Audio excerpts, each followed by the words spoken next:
بسم اللہ الرحمن الرحیم۔ عمر فاروق گزر رہے تھے تو کسی باغ کے کونے میں کھڑے ہو کے کچھ بچے چھوٹے چھوٹے بچے وہ کھجوریں اکٹھی کر رہے تھے۔ تو حضرت عمر نے کہا کس کے باغ میں لگے ہوئے ہو؟ سب بچے دوڑ گئے۔ تو حضرت سنان بن سلمہ فرماتے میں بھی چھوٹا تھا، میں کھڑا ہو گیا تو میں نے کہا حضور ہم نے توڑ کے نہیں کھجوریں کھائیں، گری ہوئی کھائی ہیں، اور آپ کو پتہ ہے جو رستے میں گر جائیں وہ اٹھانی ناجائز نہیں ہوتی، تو حضور یہ گری ہوئی کھجوریں کھائی ہیں۔ تو کہتے ہیں حضرت عمر فاروق بچے کی بات سن کے کہنے لگے رب تیرا بھلا کرے، تو نے صحیح بات کی طرف میری توجہ کرا دی ہے، اللہ تیرا بھلا کرے۔ اور پھر حضرت عمر رضی اللہ تعالیٰ عنہ اس چھوٹے سے بچے کے پاس کھڑے ہو گئے۔ کون؟ کس کے پاس؟ نہیں خواب تو نہیں دیکھ رہے میں اور آپ، حکمران وقت 22 لاکھ مربع میل کا حکمران بچے کے پاس کھڑے ہو گئے، چھوٹے بچے کے پاس۔ دکان پہ غریب آدمی چڑھ آئے نا، دکاندار صاحب اللہ ماشاءاللہ ان کا مزاج خراب ہو جاتا ہے، وہ تیسری چیز کہنا وہ والی دکھاؤ تو کہتے لینیاں تے لے تو جا، اور اگر تگڑا بندہ آ جائے تو کہتے ہیں جناب آپ اس طرح کریں نشاندہی کر دے، میں انشاءاللہ خرید کے لا کے پیش کر دوں گا۔ مزاج بدل جاتے، غریبوں کے پاس، چھوٹوں کے پاس، عام آدمی کے پاس آپ جائیں۔ ہمارے حکمرانوں کا غریب آدمی سے گیپ بہت زیادہ ہے، پیروں کا غریب آدمی سے گیپ بہت زیادہ ہے، بڑے علماء کا عام آدمی سے گیپ زیادہ ہے، تاجروں کا عام آدمی سے گیپ زیادہ ہے، شیشے کے بڑے بڑے محلات میں سوسائٹیوں میں بسنے والوں کا غریبوں سے گیپ زیادہ ہے۔ یہاں تک اتر کے حضرت عمر فاروق ان لوگوں سے پیار کرتے۔ اب وہ بچے نے بات سنا دی حضرت سنان بن سلمہ نے، تو جناب عمر فاروق سے بچے نے فٹافٹ ایک اور فرمائش بھی کر دی، کہنے لگا حضور میں نے کھجوریں زیادہ جمع کر لی ہیں، وہ میرے دوست سارے بھاگ گئے ہیں آپ کو دیکھ کے، اب میں جب جاؤں گا نا تو کھجوریں میرے حصے کی ہیں، ہوں میں غریب بچہ، ماڑے گھر سے تعلق ہے، وہ میری کھجوریں چھین لیں گے۔ حضرت عمر کے ساتھ سپاہی بھی تھے، سارا کچھ بھی تھا۔ حضرت عمر نے بچے کا بازو پکڑا، فرمایا چل میں تجھے تیرے گھر چھوڑ کے آتا ہوں۔ حضرت عمر اس غریب کے دروازے پہ دستک دے کے کہا تیرا پتر تھا، پکڑ کے اس لیے لایا ہوں کوئی امیر زادہ اس غریب کے بچے کو تنگ نہ کر سکے، اللہ کوئی ایک بھیجنا حضرت فاروق اعظم کا ماننے والا جو غریب کے بچے کا بازو تھامے اور اسے کہے کہ کوئی امیر زادہ اس پر ظلم نہیں کرے گا، کوئی اسے تھپڑ نہیں مارے گا، کوئی اس کے حصے کے نمبر نہیں لے گا، کوئی اس کی جگہ رشوت دے کے نوکری پہ نہیں بیٹھ جائے گا، کوئی اس کی جگہ پیسے دے کے آگے نہیں بڑھ جائے گا، کوئی آئے نہیں جو اشک شوئی کرے، جو آنسو پونچھے لوگوں کے۔ لیکن یہاں تو منزل انہیں ملی ہے جو شریک سفر نہ تھے۔ میرے عزیزو اس نہج پر دین نے ہمیں اسباق پڑھائے، اس نہج پر۔ ایک بات آپ نے کئی دفعہ سنی ہوگی، میرا بڑا دل کرتا ہے پھر سے اس کو دہراؤں، میں نے اسے سینکڑوں بار پڑھا ہے۔ جب طبیعت پوری بے چین ہوتی ہے اور اپنی ذمہ داریوں کا احساس کرنے کو دل کرتا ہے نا، تو پھر خیال آتا ہے کہ ہم بھی پڑھیں ذرا ان چیزوں کو، بار بار پڑھتا ہوں تاکہ احساس ذمہ داری پیدا ہو۔ آپ کے غلام اسلم فرماتے ہیں رات کو میں اور جناب عمر نکلے تھے تو ایک مکان میں ہم نے دیکھا کہ ایک عورت نے نا، اس کے بچے بار بار شور کر رہے ہیں اور وہ کچھ پکا رہی ہے، آواز آ رہی ہے۔ تو حضرت عمر نے دروازے پہ دستک دی، کون ہے دروازے؟ کہا میں ایک غلام ہوں۔ حضرت عمر کہتے غلام ہوں، بہن کیا مسئلہ ہے، بچے کیوں رو رہے ہیں؟ تو بی بی کہنے لگی تمہیں کیوں بتاؤں، جاؤ نا اپنا کام کرو۔ حضرت عمر نے اصرار کیا تو تلخ لہجے میں، جس سے غصہ نہیں کر جاتے حکمران، councillor, chairman, M P M N ناراض نہیں ہو جاتے، اس تلخ لہجے میں بی بی کہنے لگی دعا کرو اللہ میرے اور عمر کے درمیان قیامت میں فیصلہ کرے۔ کیسا حکمران ہے کہ اس کی حکومت میں میرے بچے بھوکے سوتے ہیں، یہ میں نے پانی میں روڑے ڈال کے چڑھائے ہیں، لیکن یہ پیٹ کی بھوک یہ بڑی ڈاڈھی ہوتی ہے، یہ نیند بھی نہیں آنے دیتی، خیال تھا رو دو کے سو جائیں گے پر سو بھی نہیں رہے۔ حضرت فاروق اعظم دوڑے گئے، گھر سے سامان اناج غلہ کندھے پہ رکھا۔ خادم کہتے میں نے کہا کہ مجھے دے دیں، فرمانے لگے چل تو وعدہ کرنا قیامت میں بھی میرے بوجھ اٹھائے گا۔ حضور نہیں، وہ تو میرے بس کی بات نہیں۔ فرمایا پھر مجھے کرنے دے۔ دوڑے آئے، اس خاتون کے دروازے پر لا کے وہ چیزیں رکھی، کہا بہن اگر تو پردہ کر لے تو یہ غلام نہ آج کھانا پکا دے تیرے بچوں۔ پھر وہ گھی چڑھا کے چینی ڈال کے کچھ سامان پکتا تھا، وہ کھانا پکایا۔ غلام کہتے ہیں جب پھونکے مارتے تھے تو داڑھی سے دھواں نکلتا تھا، آگ جلاتے تھے دھواں نکلتا، پھر کھانا پکایا، پھر ان بچوں کو کھلایا۔ پھر حضرت عمر فاروق رضی اللہ تعالیٰ عنہ نے تھوڑے پیچھے بیٹھ گئے تو بچوں کے ساتھ اس طرح کی باتیں کرنے لگے کہ وہ ہنس پڑے۔ جناب اسلم کہتے ہیں بچے اس بیوہ کے ہنستے تھے، بچے ہنستے تھے اور عمر روتے تھے۔ جب وہ ہنستے تھے تو فاروق روتے تھے۔ پھر وہ بچے آہستہ آہستہ لیٹنے لگے، اور جب وہ سونے کی طرف بڑھنے لگے تو حضرت عمر کہنے لگے بہن میں جاؤں؟ کہنے لگی رب تیرا بھلا کرے، میرا کلیجہ پھٹ جاتا اگر میرے بچوں کو آج شام بھی روٹی نہ ملتی۔ سیدنا فاروق اعظم رضی اللہ تعالیٰ عنہ کہنے لگے پھر تو میرے لیے دعا کرے گی؟ کہنے لگی میں دعا کرتی ہوں اللہ عمر کی جگہ تیرے جیسا کو نیک آدمی بٹھا دے۔ حضرت عمر کہنے لگے ایک چھوٹی سی گزارش بھی مان لو گی؟ کا کیا؟ فرمانے لگے کوئی یہ میری خدمت اگر پسند آئی ہے تو عمر کو معاف نہیں کر دیتی؟ غلطی ہو گئی، اسے پتہ نہیں تھا۔ اپنے منہ سے کہنے لگے سیانا بھی نہیں، باشعور بھی نہیں، اسے چاہیے تھا خلافت کی ذمہ داریاں نہ لیتا۔ لیکن حضرت صدیق نے کہا تو وہ مان گیا، لیکن بہن میں اسے جانتا ہوں، بزدل بڑا ہے، کمزور بڑا ہے، ضعیف بڑا ہے، اگر تو قیامت میں اس کی شکایت لگائے گی تو بڑا کمزور پڑ جائے گا، اس کے لیے مشکل ہو جائے گا۔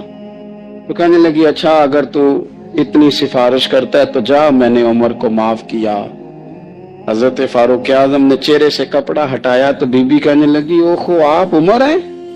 آپ فرمانے لگے میں جو بھی ہوں تو وعدہ کر چکی ہے کہ تو نے عمر کو معاف کیا۔ پھر باہر نکلے اور اپنے خادم جناب اسلم سے کہنے لگے 2 بندے اور بلا اور انہیں گواہ بنا کہ میں نے اس غریب کے روتے بچے ہنسائے ہیں، تو جا کے ان کو بتا میں نے وہ ہنسائے ہیں، اس کے بھوکے بچوں کو میں نے روٹی کھلائی ہے، اور تو گواہ ہو جا کہ اس بی بی نے خود کہا ہے بغیر جبر کے، میری گزارش پہ کہا ہے کہ میں نے عمر کو معاف کی۔ کیوں نہ ہم بھی اپنی اپنی ذمہ داریوں کا احساس کر لیں، کیوں نہ ہم بھی جہاں جہاں ہماری ڈیوٹی ہے ہم بھی وہاں غور کر لیں، کہیں ایسا تو نہیں کہ ہم بھی کمزور پڑ گئے ہیں، ذمہ داری تو لے لی ہے پر اب ہم ادا نہیں کر پا رہے۔ چادریں آئی تھی مال غنیمت میں، ڈھیر ساری چادریں، ڈھیر ساری۔ حضرت عمر نے صحابہ کرام علیہم رضوان کی ازواج پر، صحابیات پر وہ چادریں تقسیم کر دی۔ ایک چادر بڑی خوبصورت نکلی اندر سے، تو سب کہنے لگے حضور یہ نہ خاتون اول کے لیے سوٹ کرے گی، آپ کی اہلیہ کے لیے سوٹ کرے گی، کبھی آپ گھر لے جائیں نا، یہ سب سے بہتر ہے۔ تو یہ حضرت عمر کی بالغ نظری ہے، وہ کیا بندہ ہوا جس کی ہر جگہ نظر ہی نہ ہو۔ حضرت سیدنا عمر فاروق رضی اللہ تعالیٰ عنہ کہا جناب یہ چادر بڑی حسین ہے، آپ کے گھر والوں پہ جچے گی؟ تو حضرت عمر فرمانے لگے نہیں، ایک صحابیہ ہیں حضرت ام سلیت رضی اللہ تعالیٰ عنہ، انہیں بلاؤ یہ چادر انہیں دوں گا۔ حضور اس خاتون کو یہ چادر دینے کی وجہ بھی تو بیان کریں۔ تو حضرت عمر فرمانے لگے جب احد میں ڈھیر سارے لوگ زخمی ہو گئے تھے اور بھگدڑ مچ گئی تھی اور حالات خراب ہو گئے تھے، تو فرمایا میں نے اپنی آنکھوں سے دیکھا کہ اس ایمرجنسی کی حالت میں بھی جناب ام سلیت مشکیزہ پکڑ پکڑ کے زخمیوں کو پانی پلا رہی تھی۔